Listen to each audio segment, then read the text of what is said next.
کیوں کیسے؟ ظاہر ہے کوئی ہماری انفارمیشن لیک کر رہا ہے۔ ڈیول نے اپنے سامنے کھڑے ایول مانسٹر پر طنز کیا تھا۔ بکواس بند کرو اپنی۔ ایول مانسٹر غصے سے گھر آیا تھا۔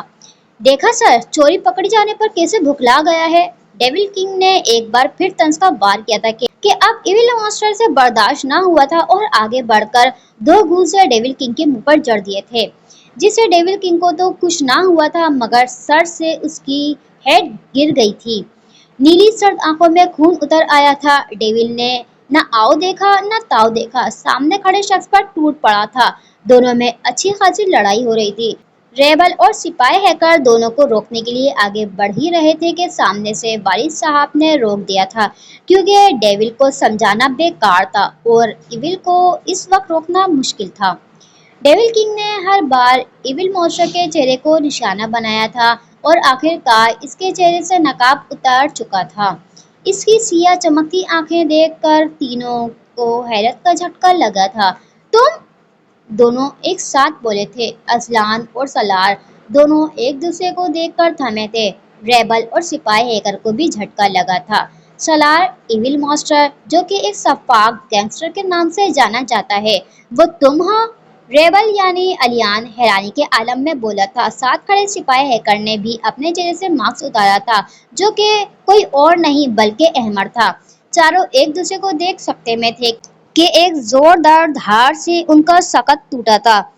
چاروں نے والد صاحب کی طرف دیکھا تھا تو سامنے ہٹے تھے۔ ان کے سامنے وہ کوفر سے چلتا آ رہا تھا، ہاتھ میں سفید رنگ کے شیر کی زنجیر تھامے، ہر سو پراسراریت پھیلائے مضبوط قدم لیتا ان کی طرف بڑھ رہا تھا۔ اس کے پیچھے اس کے دو ساتھی تھی۔ آج بھی وہ تینوں گہری کالی رات مانند ہر سو خوف پھیلا رہے تھے۔ ہال میں موجود سرمئی رنگ کی شاہی کرسی پر بیٹھا تھا۔ اس کے دونوں ساتھی شاہی کرسی کے دائیں اور بائیں جانب رکھی چھوٹی کرسیوں پر بیٹھے تھے، کیونکہ یہاں آج ایک بڑا دلچسپ کھیل کھیلا جانا تھا۔ کلر نے ہاتھ کے اشارے سے والد صاحب کو اپنے سامنے بیٹھنے کو کہا تھا اور ہاتھ میں پکڑے شیر کی زنجیر کو زمین پر پھینکا اور ساتھ ہی گلے سے زنجیر کو کھولا تھا۔ آزاد ہونے پر شیر ایک پر دھاڑا تھا۔ وہ چاروں ہوش کی دنیا میں آئے تھے۔ کلر اپنے کالے کوٹ میں سے اپنا چاقو نکال کر میز پر دو بار ٹکرایا تھا، جس کو سمجھتے شیر نے اپنے لبوں پر زبان پھیری تھی اور اپنے قدم ان چاروں کی طرف بڑھائے تھا۔ دیکھتے ہی دیکھتے شیرو ان پر جھپٹا تھا مگر ڈیول اور ایول بے وقت وہاں سے ہٹے تھے۔ شیر اب ریبل اور سپاہی ہیکر کی طرف بڑھ رہا تھا۔ ریبل نے اپنی گن اور سپاہی ہیکر نے اپنا الیکٹرک لائٹر نکالا تھا مگر شیر نے چھلانگ لگاتے ہوئے ایول مانسٹر پر حملہ کیا تھا اور اس کی گردن زخمی کی تھی۔ اسی دوران ایک ڈیول کنگ نے موقع پاتے شیر پر گولی چلانی چاہی مگر اس سے پہلے ہی اس کے ہاتھ پر گولی لگی تھی، جس سے اس کی پسٹل نیچے جا گری تھی۔ سب نے پلٹ کر پیچھے دیکھا جہاں وہ اپنے ایک ہاتھ میں چاقو پکڑے گھما رہا تھا اور دوسرے ہاتھ سے وہ فائر کر چکا تھا۔ بنا دیکھے اس نے ڈیول کے ہاتھ پر وار کیا تھا۔ وہ ایسا ہی تھا، غلطی کرنے والے کو بد سے بدتر سزا دیتا تھا۔ آج بھی ایسی ہی سزا ملنی تھی۔ کلر نے دوبارہ اپنا چاقو میز پر پٹکا تھا، جس کو سمجھتے شیرو واپس اپنی جگہ پر آیا تھا اور بیٹھ گیا تھا۔ کلر نے اپنے ساتھی کولڈ فائر کو اشارہ کیا، جس کو سمجھتے ہوئے اس نے چار کرسیاں ہال کے درمیان میں رکھی تھیں۔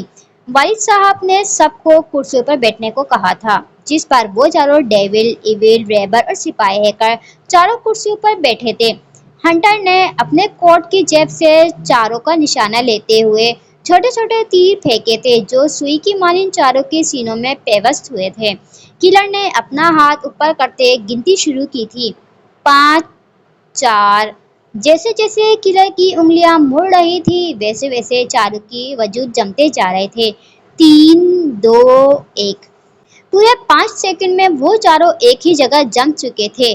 جسم میں خون لاوے کی طرح ابل رہا تھا، صرف آنکھیں ہی تھیں جو حرکت کر رہی تھی مگر جسم ساکت تھا۔ چاروں پھڑ پھڑانا چاہتے تھے مگر بے سود تھا۔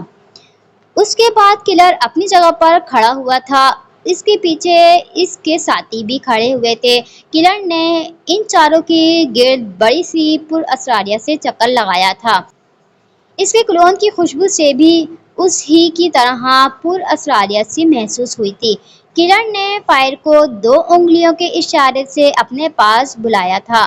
فائر نے اپنے لانگ کوٹ کی جیب سے 2 باکس نکالے تھے اور کلر کے سامنے کھول کر پیش کیے تھے۔ اس کے پسندیدہ ہتھیار سبز اور پیلے رنگ کے بچھو۔ کلر نے چاروں کو ہاتھوں پر بچھو رکھ دیے تھے اور ایک ہاتھ سے سبز رنگ کا دوسرے ہاتھ پر پیلے رنگ کا بچھو رکھا تھا۔ جیسے ہی بچھو رکھے ویسے ہی فوراً سے بچھو نے ڈنک مارنا شروع کر دیا تھا۔ چاروں کی آنکھوں میں آنسو کی بوندیں چمکنے لگی تھی۔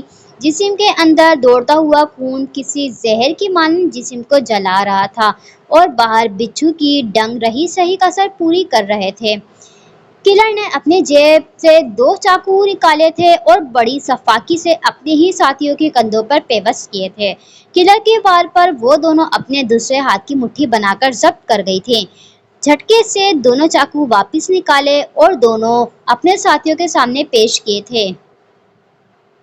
آخر کو وہ بھی اپنے محبوب وطن کا عاشق تھا، پاگل سا عاشق۔ سزا سب کو ملی تھی تو وہ کیوں پیچھے رہتا؟ اس کے ساتھیوں کے ہاتھ گولے سے لرزے تھے اور درد کی شدت سے، اور دوسرا اپنے سر پھرے ساتھی کے لیے جو ان کو چاقو سے وار کرنے کو کہہ رہا تھا۔ لرزتے ہاتھوں سے فائر اور ہنٹر نے وہ چاقو تھامے تھے اور کلر کے اشارے پر ایک ہی جھٹکے سے کلر کے دونوں بازو میں پیوست کیے تھے۔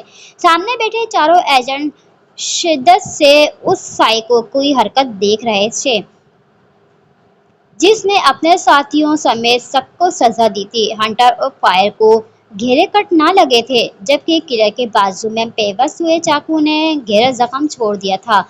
کلر نے اپنے دائیں بازو کا چاقو بائیں ہاتھ سے نکالا اور بائیں ہاتھ کا چاقو دائیں ہاتھ سے نکالا تھا۔ خون کی بوندیں سفید رنگ کے فرش کو سرخ رنگ میں رنگ رہی تھیں۔ وہ بڑے کوپر سے چلتا ان چاروں ایجنٹس کے قریب آیا تھا۔ اس نے اپنے بچھو کو واپس ڈبے میں رکھا اور دوبارہ فائر کو دے دیا۔ آگے بڑھ کر کلر نے اپنے شیروں کی زنجیر تھامی اور اپنے ساتھیوں کو اپنے پیچھے آنے کا اشارہ کیا تھا۔ وہ واپس اسی کمرے کی جانب پلٹ گیا تھا جہاں سے وہ آیا تھا۔ پیچھے بیٹھے چاروں نفسوں کے ہاتھ پاؤں حرکت دینے لگے تھے۔ جسم میں چبھے پن کے زہر کا اثر کم ہونے لگا تھا۔ والد صاحب وہیں کے وہیں بیٹھے تھے۔ آدھے گھنٹے بعد چاروں پر سے زہر کا اثر ختم ہوا تھا۔ چاروں پسینے شرابو تھے۔ والد صاحب اٹھ کر چاروں کے قریب آئے تھے اور چاروں کو مخاطب کیا تھا۔ تم چاروں کی پہلی اور آخری غلطی تھی جس کی چھوٹی سی سزا دی گئی ہے۔ اگر دوبارہ غلطی سے بھی غلطی ہوئی تو اس کی سزا صرف موت ہے، موت۔ وہ بول کر دروازے کی جانب بڑھ گئے۔ اس اسٹوری کو یہیں پر ہی اینڈ کرتے ہیں۔ نیکسٹ پارٹ میں دیکھتے ہیں آگے کیا ہوگا۔ میرے ساتھ جڑے رہیے۔ اسٹوری اچھی لگی تو پلیز لائک کریے گا، شیئر کریے گا اینڈ سبسکرائب کرنا نہ بھولیے گا۔ ہم ملتے ہیں آپ سے نیکسٹ ویڈیو میں، تب تک آپ سب لوگ اپنا بہت سارا خیال رکھیے۔ اللہ حافظ۔